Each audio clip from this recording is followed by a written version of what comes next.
What's happening, man? Welcome back to the channel. Hope you guys are all doing well. Today we are talking about a fragrance from Dumont. We're talking Nitro Intense. Before we get into this fragrance, I want to take a second to ask you guys to stop what you're doing and subscribe and ring the bell. Yeah, I'm talking to you. That guy right there, you. You haven't subscribed and you need to. It's against the law if you don't. That's a lie, but I kind of feel like it should be a law. So my story behind Nitro Intense is I've actually owned this probably as long as anybody. I got this before I even got the Nitro White. I didn't even know. I'm so late to the party on this whole line. I got this one a long time ago. I wasn't crazy about it. I actually wasn't crazy about it, so I didn't talk about it. I didn't want to make a fool of myself like I've done multiple times. Like when I reviewed Rasasi Hawass and I kind of bashed it.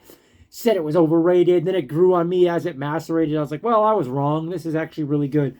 So I've let this sit forever and macerate, and I just sat back like this while I watched everybody else hype it up. And I had this scowl on my face. This was my scowling disapproval face when everybody was hyping this fragrance up. I'm like, So yeah, I sat back and I listened to everybody, and I let them kind of convince me to maybe have a change of heart. And I've been revisiting it lately, now that it's macerated a bit, and I want to give my take on this one. Let's go over the presentation real quick, then we're going to get into the fragrance itself. Very nice box. I like it. It's all blacked out, matte black and high gloss black or semi-gloss black. Size and concentration, sticker of the most authenticity with some more info on the back that you guys probably don't care about. Made in France. I believe it said France. Yeah, made in France with some other info that I don't care too much about. Hey, you guys know I bring this up a lot. It needs to be, they need to get their credit for this. The box has an inside liner. Some companies don't do that. Some do. I like it. Makes the box all tough and rigid. The bottle itself, I love. Blacked out, gloss black and matte black with the faux leather wraparound with the Nitro Intense in there if my camera wants to focus. You do have the little cloth tag along with the little leather tag saying the same thing. Sticker on bottom with some info you probably don't care about. Nothing on back. Cap is super heavy metal. Heavy metal like Pantera, man. Has nitro on there. I mean, you could literally, listen to that. You could throw this at someone. This bottle and this cap together, I think, like I said, with the Nitro White, this literally probably weighs like 3 pounds. Very, very nice. Let's check out the distribution on the sprayer as well, because it is to be respected. Check it out. Look at that. I've seen a lot worse, that's for sure. Now, the cap doesn't click. It kind of wants to, but it slides on snug, but I wouldn't pick it up by the cap, but you do you, boo-boo, as the kids say these days. So let's throw the notes up on the screen and go over them together real quick like we always do and discuss this scent a little bit. And for whatever it's worth, guys, this one runs you about 30 bucks. No matter where you really look, you're going to probably pay, give or take a couple dollars, in the $30 range for this one. So, as I was saying, in the top, what we've got listed is plum, blackcurrant, pineapple, cinnamon, bergamot, and cognac. In the mid, we've got birch, lavender, myrrh, patchouli, jasmine, iris, pepper, and rose. Lots of notes in here. In the base, what they've got listed is amber musk, sandalwood, vanilla, and tonka bean. So let's talk about the smell itself. I do have the dry down here on this test strip. I've seen a lot of people compare this to Absolute Aventus. I kind of get it, but again, I actually got a decant since I reviewed the that Armagh Precious or whatever. Some people gave me crap for my opinion on that, and I stand by it even more now.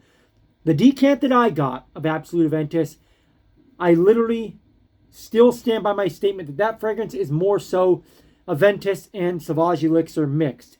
The notes might say that in that and this, but I don't get it. I just don't get much of the Absolute Aventus. A little bit, maybe it's inspired by that. In fact, it probably is if you're going to go by the presentation. Some people are calling this a clone Dead Ringer. I don't agree with that. The smell is nice. Like, this is a nice, warm, spicy, woody, fruity fragrance. It's got like a bit of a leather scent too going on. Here's the thing though, if I'm going to simplify this, and this is what bugs me about this one, I'll say the bad first, then the good. I can't get out of my head this vision I get when I smell this. It just smells like Pine Sol cleaner with Aventus. So any of you, if you've smelled like the classic Pine Sol cleaner that you mop your floor with or do whatever with. To me, it smells like Pine Sol and Creed Aventus dumped in together, which isn't the worst smell. I like the smell of Pine Sol, but it just has this really synthetic cleaner smell to me. But it's very intense. It's almost to some people this might be a good thing, but to me it's kind of a bad thing. It almost has this really tart and dusty, like it's the black currant, like a tart and dusty smell. Very tart and almost like a off-putting dusty smell. But it's not that bad. I'm probably making it sound bad, but it's not bad. It's a very mature fragrance, but it has grown on me. Now, I do like the complete finished product dry down much more than the opening. To me, the opening still bugs me to this day, even as it's macerated for a while.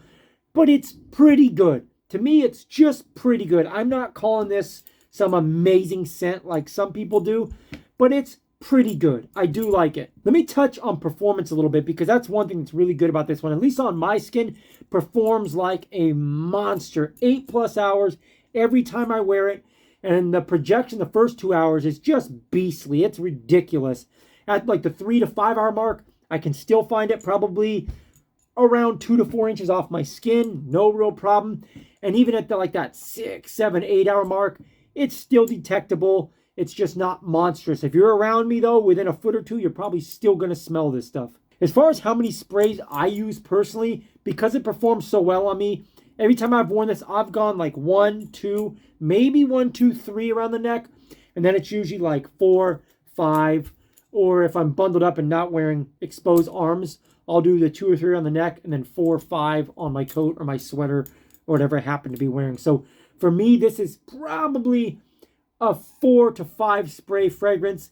If I'm feeling crazy, I'll go 6 sprays. But again, some people don't like it projecting well. Some people go real heavy on their fragrances. You're going to have to try this one out for yourself to see. But I would start with 4 sprays and see how it does for you. Because again, for me, it's been a monster and it can choke you out. If I'm going to rate this fragrance, here's the thing.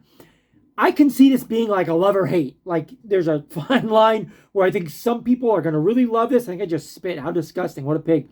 I think some people will really love this because it's got that brash, harsh boss vibe to it, you know.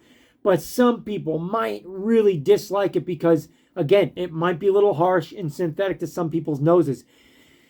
I'm going to give both ratings. I think if you like it, it's probably going to be up there like an 8 or a 9. But if you don't like it, you're probably going to score it really, really low.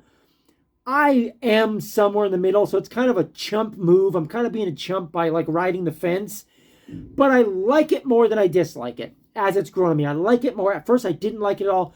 But I like it more than I dislike it now. So I'm going to call it like a 7 or an 8. It's still really good. It's just not really my type of fragrance. For some reason, my nose has a hard time with it. So I think these negative things I'm saying are for me only. This is just, you know, a personal issue with the way my nose is reading it. I think it's a good fragrance. Don't let me turn you off. I do think it's worth checking out. And for the price, when you take into consideration how unique it kind of is, because some people aren't going to say it's unique, but it's pretty unique. Let's be real. Today's fragrances aren't really like this for the most part. Most of them are much more playful, mass appealing. This is more mature, more masculine, more of a dark James Bond boss type of a scent. So it will appeal to not everyone, but a lot of people. Also, let me touch on the actual times to wear this. I think it's a night out fragrance for sure. I think it's a cool weather fragrance for sure. I also think it would do well dressed in dark clothing. Like I said earlier, the James Bond thing, it strikes me as a bit of a James Bond style fragrance, or leather jacket, maybe, you know, I guess hoodie as well. But it's kind of a nice night out, high-end fragrance to me. All right, guys, I hope you enjoyed this video. If you did, please take a second to drop me a like. Like I always tell you guys, it helps me out a lot. It lets YouTube know the video's worthwhile, the channel's worthwhile. It tells YouTube that you liked it, and maybe someone else would like it too. Subscribe to the channel if you haven't already. I don't know why you haven't already, but you should. Until next time, guys, I'm going to leave you the way I always tried to leave you. Take your vitamins, hit the gym, always stay improving. That's very important. Along with smelling good, you need to be healthy, you need to be improving. God bless. Be well. Boom. I'm out.